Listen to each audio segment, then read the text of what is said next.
3 రోజుల పవన్ కళ్యాణ్ గారి తిరుపతి తిరుమల పర్యటనలో పోలీసులు టీటీడీ వీళ్ళిద్దరూ కూడా అటు టీటీడీ నిబంధనలను ఇటు పోలీస్ నిబంధనలను చట్టాలను కూడా మార్చి ఈ 3 రోజులు పవన్ కళ్యాణ్ కోసం కొత్త చట్టాలను అవలంబించినటువంటి వీళ్ళ వ్యవహార శైలి మీద రాష్ట్ర వ్యాప్తంగా పెద్ద ఎత్తున కూడా ప్రశంసలు దక్కుతూ ఉన్నాయి.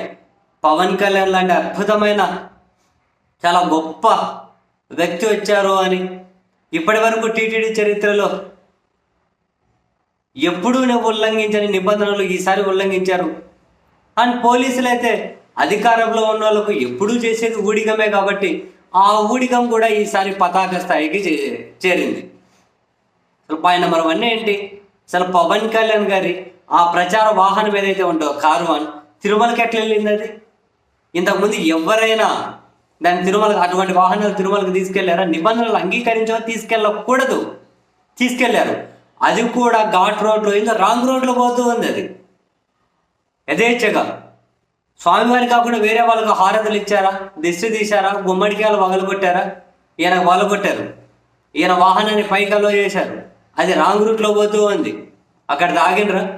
ఇప్పటి వరకు తిరుమలకు షారూఖ్ ఖాన్ వచ్చారు, చిరంజీవి వచ్చారు, మహేష్ బాబు వచ్చారు, రజనీకాంత్ వచ్చారు, పెద్ద పెద్ద స్టార్ హీరోలందరూ పడి వాళ్ళందరూ వచ్చారు. వాళ్ళతో పోలిస్తే సినిమా పరంగా ఈయన నథింగ్ కాదు. ఈయన ఇమేజ్ ఏం కాబట్టి వాళ్ళతో పోలిస్తే వాళ్ళకంటే పెద్ద తోపు హీరోయిన్ కాదు కదా. మరి ఈయన తిరుమలకు వచ్చినప్పుడు ఆ తిరుమల గుడిలోకి వెళ్ళే దగ్గర కూడా అంత పెద్ద నినాదాలు ఎట్లలో చేశారు? ఎందుకు అంత పెద్ద నినాదాలు? అంత హంగామా అయింది.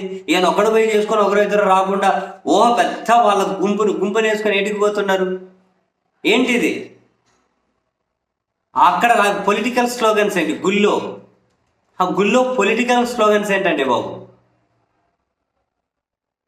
అయ్యమ్మా కొంపదీసి ఆ దేవుడే ఈయన రూపంలో వచ్చాడని చెప్పి వాళ్ళు భావిస్తున్నారేమో, నాకు అర్థం కాలేదు. ఇది చాలా పెద్ద మాట, కానీ వీళ్ళ భావన అలాగే ఉందేమో అంటున్నాం.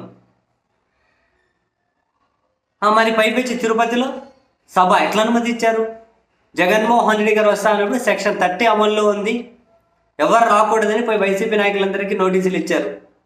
ఇప్పుడు ఈ సెక్షన్ 30 ఈయనకు అమల్లో లేదా? కొత్త చట్టాలా? ఈయన రాజు ఈ అడుగు తీసినా, కూర్చున్నా, లేచినా, పడుకున్నా, ఉంగినా, నీలిగినా అంతా కూడా చెల్లుబాటు అయిపోతుందా? సెక్షన్ 30 అమల్లో ఉంది కదా. బహిరంగ సభకు పర్మిషన్ ఎట్లా ఇచ్చారు? జనాన్ని ఎట్లా తీసుకొని వచ్చారు? అది కూడా ఆసుపత్రికి పోయి, రియా ఆసుపత్రి, ఇట్లా స్విమ్స్ ఆసుపత్రి, రోగులు వాళ్ళ బంధువులకు సుఖాలు కనిపించాయి. బూతులు తిడుతున్నారు. ఎట్లా అలో చేశారు? అరే ఇంత దారుణమైందబ్బా, ఇంత దారుణమైంది. ఒక మంత్రి వస్తే ఇంత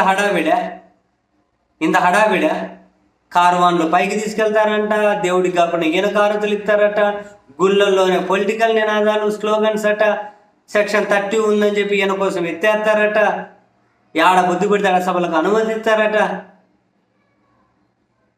ఇంత ఊడిగం చేయాలా? ఏం మనుషులు రా బాబు వ్యవస్థలో ఉండేది.